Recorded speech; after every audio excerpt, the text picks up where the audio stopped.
Hi, good afternoon, everyone. Hopefully, you're doing well on this wonderful Tuesday. Wow, it's a beautiful day. It was quite cold yesterday or so, but today is not bad at all. So, I have three of these opportunities going here simultaneously.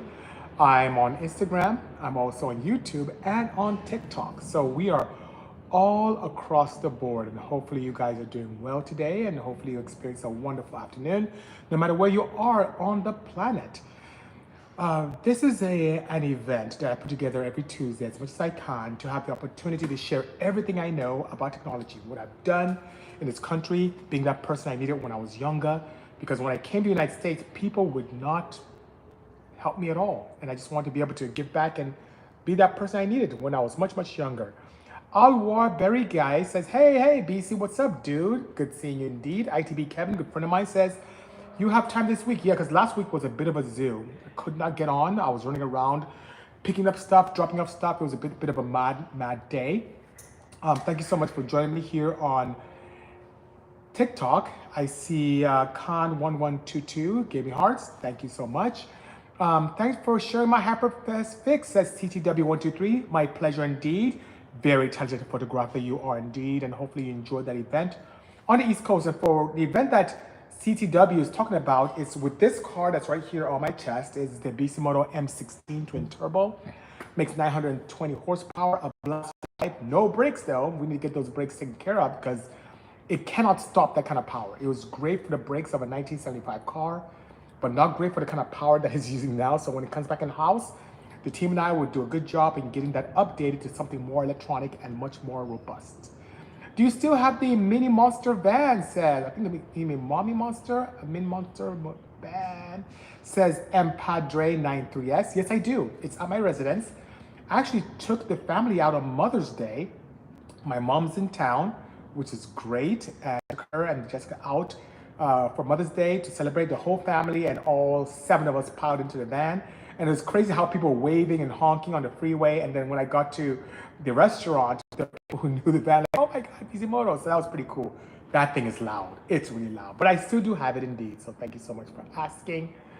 Not every Tuesday, says IT Kevin, is impossible. For many years, I was able to accomplish that. But last week, Tuesday was difficult. I just couldn't get back here in time. I went to drop off a vehicle, actually pick up a vehicle from Long Beach, and I couldn't make it in time for Tech Tuesday. And it just wasn't ideal for me to do Tech Tuesday while I was towing a 935, which you may be able to see right there in the back. Those right there on YouTube, those of you right there on TikTok, you can probably see it right there, which is quite interesting indeed, you know? So thank you so much. I appreciate your attention to detail, Kevin. I hope you and yours are doing well. Yes, so far so good. We are healthy, wise. A lot of projects going on here, so the team and I have been working nonstop. I've been putting a lot of late nights here as well, but just to get things going. But it's been fantastic and no complaints whatsoever. What's up, my friends? Says Travis Cox, all the way from TikTok. Travis, I'm doing well. And for those of you who do not know Travis, he was an amazing individual working with AEM for many, many years. Whenever he had components come through that company, he was the one responsible for sourcing and making sure everything arrived on time and making our life much easier. So above and beyond being an amazing worker and someone who has amazing attention to detail, he's a good friend indeed. So Travis, good to see you, sir. Hopefully you're enjoying your time no matter where you are. I don't think you're still in Southern California, but wherever you are, I hope things are well with you. Nice VW van behind you. That's a classic set Alwar Berry Guy. Yes, it is. This is 1957 classic Volkswagen bus. That thing is absolutely terrifying. It has 450 horsepower in this thing, fully electric. When you sit inside of it, you cannot tell. You know how most electric cars or conversions have screens and it looks like you can tell out the bat that it's electric? Not this one. You sit inside, the smells, the look, the gauges are analog, the shifter is still the original MP1 that's there. It looks stock, starts up stock until you press on accelerator, and it's ridiculous. So yeah, very good car indeed. Relentless Racing AJ. Hello AJ, sir. How are you? For those of you who do not know Relentless Racing, he's a fellow engineer, great racer, amazing builder. Just when I say great racer, that's an understatement. He taught me how to drive better. This center seat right here, he taught me how to be a better driver and to have faster lap times with this thing. He showed me how smooth is faster, because I used to literally, pre-AJ, I used to drag race on the road race strip. I would hit a straightaway, floor it, I'll come to a turn, slam like I'm going to a return road, hit the corner, navigate, stab it again, was a little straighter. I was not a very smooth or fast driver, and he taught me that smooth is much faster. So it was great. Couldn't complain at all. So very, very happy.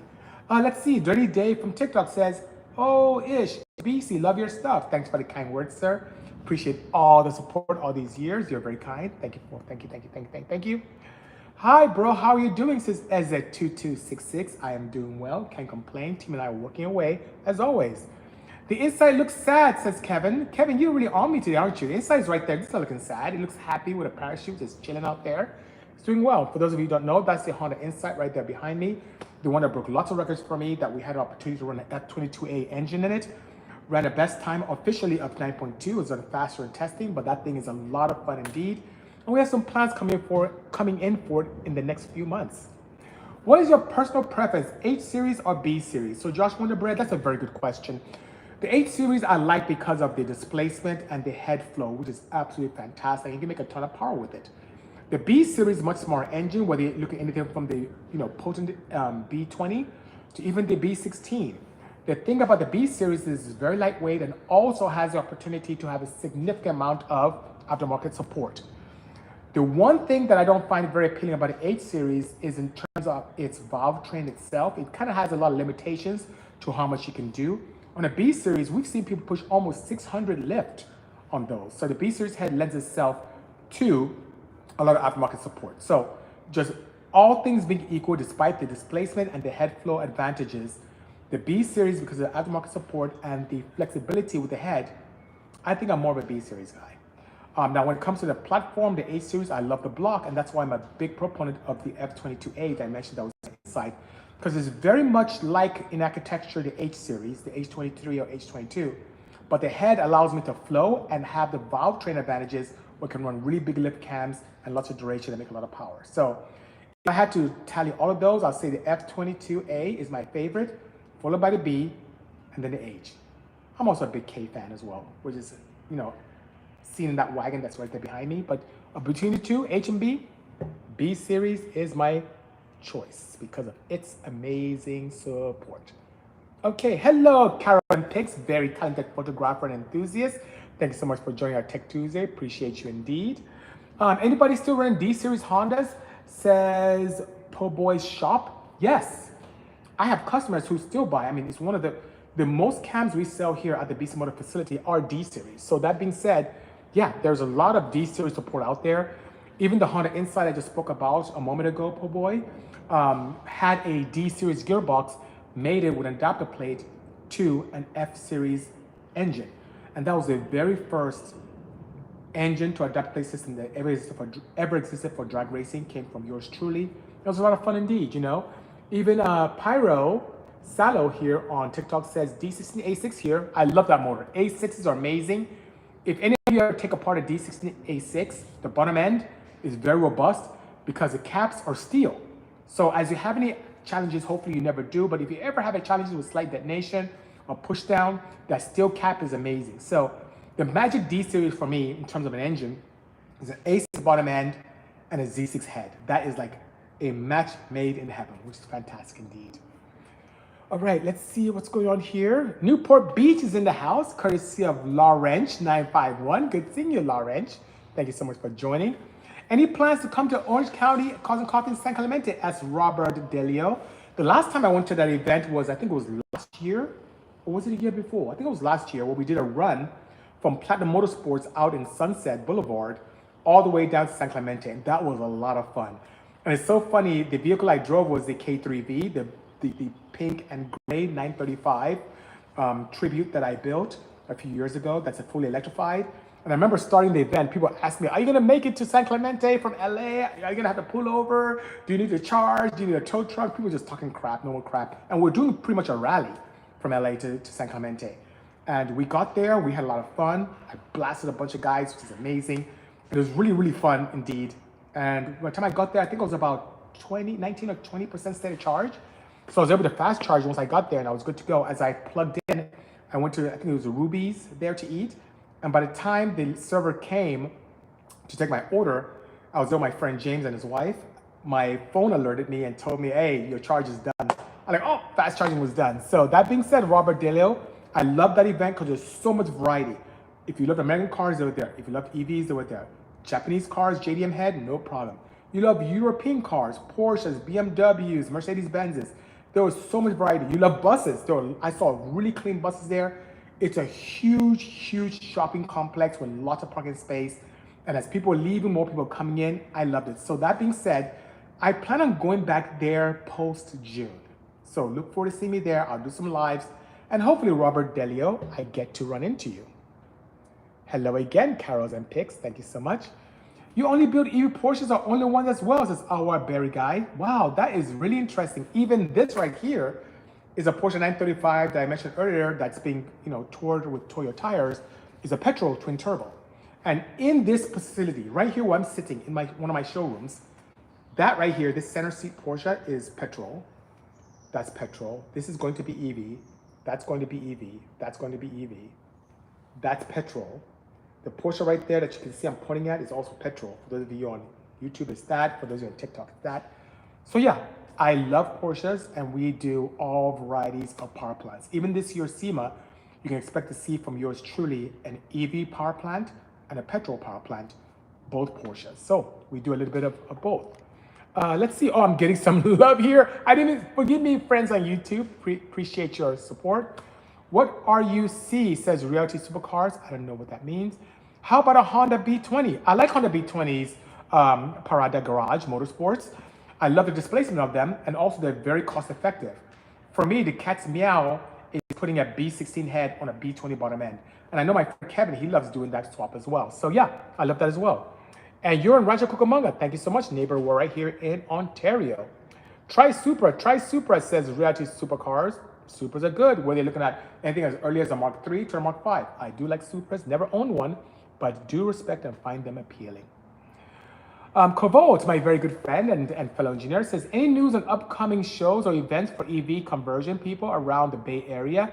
Holly High Voltage, I haven't heard from them, and Tesla Takeover is weird. Yes, I agree with you. Holly High Voltage is kind of put on hiatus because the gentleman who was really spearheading that had gone to another organization. But above and beyond that, I know there's a San Francisco Electrify Expo that's coming up soon. And I'm going to try and see what I can do to arrange my schedule to be there. So in terms of the Bay Area, I know there's a recent open house with my friends from Unplugged Performance. And I think they had that last weekend. And I think they'll have more coming up. But in terms of the events, only Electrify Expo. And if you haven't looked them up, Corvold, go ahead on their website. You should be able to see dates. I have it on my phone, but unfortunately, I'm using my phone to interact with you guys, so I won't be able to look it up quite easily. What's your opinion on doing an artisan bike or like a cafe racer? I think that's cool. I like the fat tires of those looks. I like how cafe racer bikes look. I'm all about it. So whether it's petrol, electric, I like the look indeed. So by all means. Kayla says, Jesus loves me. I know that. Thank you so much. And Jesus loves you too. You said at BC, you're going to be free July, so we're going to hang out or go on the future of the front end. Future of the front end. Oh, are you talking about the CR's front end? Please give me more insight. Hello there, BNS. Thank you so much for joining. What was your favorite car as a child? Said Gray Theo 1. Believe it or not, it was the MR2 AW11. I love that car. I thought it was the most amazing, sexy car ever. Two-door, pop-up headlights, very elegant mid-engine. It looked like a supercar that was kind of miniature. I love that. That was one of my favorite cars as a child. Followed by, of course, because I'm surrounded by them nowadays, the slat-nose Porsche, classic air-cooled engine. That's something I liked quite a bit, you know? Dude, I was so close to buying a Veloster at some build, but I couldn't afford it at the time. Oh yeah, the Veloster's already gone to a new home. For those of you who don't know, I had a Veloster N, which is a lot of fun. Something I found appealing, especially when compared to other cars in this class, like the Civic Type R and the Volkswagen Golf R. And dare I say, you can also maybe throw in, what's another good hot hatch that could kind of fall into that realm? I guess those may be the other two that may be even close to that realm. But what I did like about the Veloster N is that it wasn't too hot boy. Yes, it had different color seatbelts, and AJ, we drove on that, right? You liked it as well too. But it had the right amount of elegance without being too flashy. As much as I love the technology in the Civic Type R, it was a little too boy racer for me with the VTEC lights and the bright interior and some of the vents that weren't functional. And then the Euro R, even being all-wheel drive, I'm sorry, the Euro R, but the Golf R from VW was very nice as well, but a little too muted. You can't quite tell if it's something really special just by looking at it. But the Veloci N had just the right amount of flash and elegance with the nice trim and the little red around the bumper and the side skirts as well. Whether you got white like I had or the very nice, very popular blue or even all black, it's just a beautiful car indeed. And being that it had a lot of BMW DNA because Dr. Bierman, who was the head of the BMW M division, joined Hyundai and helped with technology. You can tell a lot of Euro feel and a lot of pops and bangs when you decelerate from factory with the R mode. And oh, speaking of R mode, when you're in the R mode or N mode in this case with the Veloci N, you have the opportunity to adjust the suspension independently of whatever mode your engine or exhaust system is. While most setups kind of tether you to, if you're in N or R mode, on the race mode, you are stiff suspension. But you can have the capability of being in a full race mode with soft suspension so you can have fun on the street. It's really good. I like that car. I miss it. It was fun a lot. You know, building a Cybertruck soon as EME 215? No, I don't have Cybertrucks in my horizon. If there's any truck that's EV that's coming our way, it'll either be a Rivian or something from Hyundai Kia. All right. Amir, good seeing you, sir. How are you, Amir? Thank you so much for joining. Appreciate you. Hopefully you're doing well. I haven't seen you since was our interaction in Orange County, but hopefully things are going well with you. Hello again, Carols and Pix. Thank you so much for joining this Bisimoto Tech Tuesday. Matthews Carpeta says from Instagram, hey BC, I'm a fan of your Honda products. Any new products coming out soon? Yes. I don't want to let too much of the cat out of the bag, but we're working with Honda and really in discussions about a vehicle that is about to hit the market and creating some really fun products for that particular vehicle. So I'm not at liberty yet to share what we have brewing with the marketing team and PR over there at American Honda, but hang tight, I'll make sure that I bring it to you indeed. Give us a tour, says the BMS. It'll be really hard because I kind of have 3 camera setups here and a podcast. It's kind of hard to maneuver all that, but what I can commit to you is one of these days, especially after we get some projects going, we're gonna take some time and do a proper tour around the facility so we can see what we have brewing, which is pretty nice indeed. What time is it there, says the BNS? It is 12:19 p.m. Pacific. I'm still running your K-Series thermal intake gasket. Thank you so much, Ryan McFly from TikTok. Appreciate the kind words on that. And what he's referring to is a Bisimoto intake heat shielding gasket. It's a very simple, very cost-effective mod. And one thing about this gasket is reusable. You know how internal combustion engines make a lot of heat?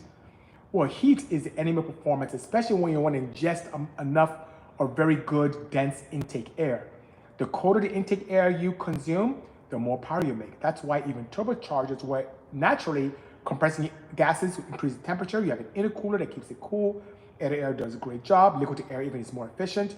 Or you have a cold air intake, it takes excess air from outside. Here's a better analogy. When it's cold in the mornings and you drive your car, or if it's a cold day in your turbo car, it feels way faster, right? That's because your intake charge is much denser. When I mean denser, the molecules of oxygen kind of come together and are even more compact, and your engine ingests it and it gets an appropriate amount of fuel and it creates a lot more heat, which does more work on the piston and creates more power. Now what the intake heat shielding gasket does, as the name implies, it shields that heat of the engine from your intake tract. And by doing that, especially with an aluminum intake manifold, you have a cleaner, cooler intake charge, which creates more power. We've seen a dyno documented anywhere from 7 to 10 horsepower gain with just a gasket because you're alienating engine heat from the intake manifold. Have you ever touched your intake manifold after driving for a while and it's hot? That's not good for air. That heat transfers to the air, makes it less dense, and you make less power. And another good thing about the intake heat shielding gasket is reusable. So instead of you spending $26, $27, $32 for a Velcro gasket that you have to change every time you put your intake manifold off, this gasket is about 40, 50 bucks and you can use it as many times as you desire. I use mine for years, even if I had to pull off my intake on and off for modifications, or clean my injectors, whatever the case may be. So thank you so much. Appreciate the kind words, Ryan McFly, and appreciate you joining this one. Do you still make Honda stuff from TikTok, says Uncle the Backflip? Yes, we do. If you go to the Bisimoto website and web store, you see a plethora of Honda products. Even in this room where I'm sitting here, my wagon is right there. So yes, Honda's my first love and will continue to make products until people don't want them anymore. I know you like Honda and Porsche. What are your thoughts on the K Series 911? I think it's great. We were even talking about that. We were talking about last week when Tracy came here from JDI, and we're talking about even possibly doing something with L series or K series, the newer K series. So I think it's great. I think it's a very good opportunity. A lot of the Porsche purists will frown upon that and think it's just rubbish not to do that at all. But I think it's great. I love Hondas. I love Porsches. I think it's a great combination. I won't say the answer is reliability because flat sixes from Porsche and flat fours are very, very robust and very reliable. But when it comes for bang for buck in terms of horsepower and that oh my goodness factor, you can't beat putting a Honda K series or L series into a Porsche 911. So that being said, it's a cost-effective way with an adapter plate to make things happen. I'm all for it. I'm all for creativity and ingenuity as well. And I don't mind crossing over brands as long as it's done elegantly. Twin Cam D series here, says Josh Wonderbrand. Let me guess, do you have a D16A1 or a ZC? Let me know. I like each one. I really love the gearboxes from those because they're very, very, very robust. Love your edit, by the way, says BNS. Thank you so much, BNS. Appreciate the kind words. Appreciate you indeed. Okay, let's see here. My pleasure, Lawrence 951. Okay, I have a K24Z7, my 2013 Civic Si. Brilliant detailing services. Good seeing you. That's a great engine. That's what I have in there. I have a Z7 head with a Z3 bottom end. And they're very similar in terms of architecture. And the one thing I like about them is that it has an integrated exhaust port, which lends itself very well to turbocharging. With a nice manifold from, let's say, PRL, you can bolt on a T3 turbo or T4, depending on the design manifold you have. And it spools big turbos quickly. I love those. We have a Garrett turbo right there. It's a G series on the wagon. It is amazing. So that being said, I love those engines. People tend to frown on those or poop on them because they're used to seeing the exhaust manifolds with individual runners. And Honda went to a single manifold, and they've done this a while, even for the J35s. You think of the J35Zs and some of the Ys, they have an integrated manifold to help light up the catalyst and make it a lot more efficient in terms of emissions. But it also, as a speedheads, makes it very easy for us to turbocharge and have a lot of fun with them. So yeah, hold on to the engine. It's a pretty good one. You think it's still a move to build and boost a B18C1? Sure. GSR engine, by all means. A lot of aftermarket support and still very popular. We just had a car from a very good friend of mine, Carlos Alomar, that was here. It's also GSR, and it was here literally on Saturday, getting ready for the Honda Meet event that happened in Lake Elsinore, Southern California. So it's a very popular, still very robust setup, So that being said, let's see. You got any Chevys? I used to have a Chevy Silverado, but in my arsenal now, no bow ties whatsoever, I've had about, this is from TikTok, about 65 wagons in total, 12 currently. Just love the weirdness of them. Oh my goodness, and that's Patrick. Thank you so much, Patrick. Appreciate you. He said your old school ZC wagon helped make me who I am. Thank you so much. And as far back as 2007, I built this Civic wagon that came out of a result of an interaction with a build from Super Street, where we had all these magazines under Source Interlink that were building very powerful engines. I built a natural aspirated F22A, didn't win the competition, but did better than Cosworth. And then someone from the team that won started talking crap to me saying, why didn't you boost? And I said there was a torture test and I didn't want to do a booster because I know boosted cars would blow up, but we never had a torture test. So, and he said, well, you just did that because you don't know anything about turbos. And I said, you know what, I'm gonna prove to you that building turbos and power is way easier. And I built that wagon, which my goal was to make 630, 650 horsepower, ended up making 720 horsepower on a D16. I built it pretty much like a big all-motor setup with a huge turbo on it. And it ended up creating a ton of new products for the D-Series market. And people have eclipsed my power since then. That people making almost 900 wheel horsepower on D-Series using the same ingredients and bigger, better turbos. So that being said, yeah, it's pretty cool. Patrick says I have a D-Series 79 making 330 to the wheels. Nice setup. That must be a lot of fun indeed. A lot of fun. Okay, let's see here. Good day, how do you say that? EV Smoke at X? ATXX? Can we run them plaids? Yes, we can. I love plaid. I brought my plaid to work today. Yes, I love those. And one thing about a plaid that I find very appealing is I know how much money I spent in that Insight to get that to run 9.2 full track, right? The plaid is way more cost effective than that. That shows you how much technology has improved. Way more cost effective than that race car. has full AC, cushion comforts, power steering, you name it, street legal, on street tires, runs similar tires. How crazy is that? And it weighs over 5,000 pounds. So yes, I'm all about technology, all about the Plaid. It's a lot of fun indeed. David Bond from YouTube says, if you do the next live, can you show us how to put a nitro? A nitro, is that if you mean using nitromethane for fuel, I've never raced with that, so I never had the opportunity to play around with that. So I'm somewhat limited to any experience with racing on nitro. If you mean something else, please let me know, but I assume you mean using nitromethane as a fuel. Nitromethane is a very highly combustible, very violent combustible fuel that most people mix with methanol, and it seems to be the go-to nowadays with all motor. I can tell you one thing, if we were running nitro in our days, a car like that would probably hit low 8s, high 7s. It's pretty crazy, right? But yeah, I've not had the opportunity to play around with that. In my day, we ran standard alcohol-based fuels, nothing spectacular. What is your experience on Apex turbos, and have you had an experience with them? I've not had any intimate experience. I know that the guys from Speed Factor are playing around with them. I know that they're fairly new and some people have success with them. I just haven't had any in the house to evaluate myself. And when that happens, I will be more happy to do that. Same guy from the TV race show says, Dig Diggler, if you're referring to Fastest Car, yes, it is I, with the Odyssey minivan. That was a very interesting show. Typical, how should I say, reality TV. Reality TV, which is pretty interesting. So yeah, same guy. Oh my gosh, yeah, Bisimoto says Colin Becca in the flesh. Thanks so much for joining my Bisimoto Tech Tuesday today. Okay, let's see. Long time. Finally found you on Instagram, says Control Shift Official. Good seeing you as well. Appreciate your support here doing a Tech Tuesday. I typically do every Tuesday as much as I can. West Coast Alex, my very good friend Alex, who we used to race for many years. He was my hardcore teammate all the way back from the late 90s.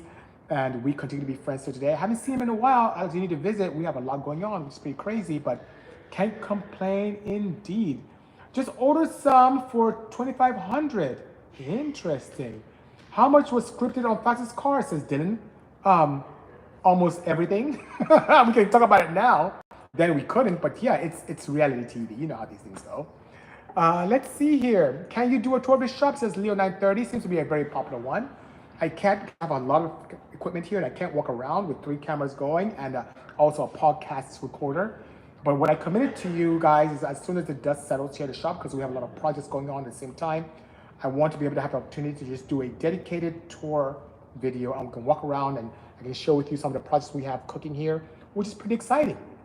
Love the 935, favorite car ever, says Mediake. Yes, I agree. Going to Monterey for the exotics and historics, doing Car Week and doing the Rennsport reunion, just really rekindled and solidified my love for 935s. I love slat notice growing up, but definitely seeing the old original ones race, the Kremer K3s, the K4s, the factory Porsche 935s race at Laguna Seca was just magical.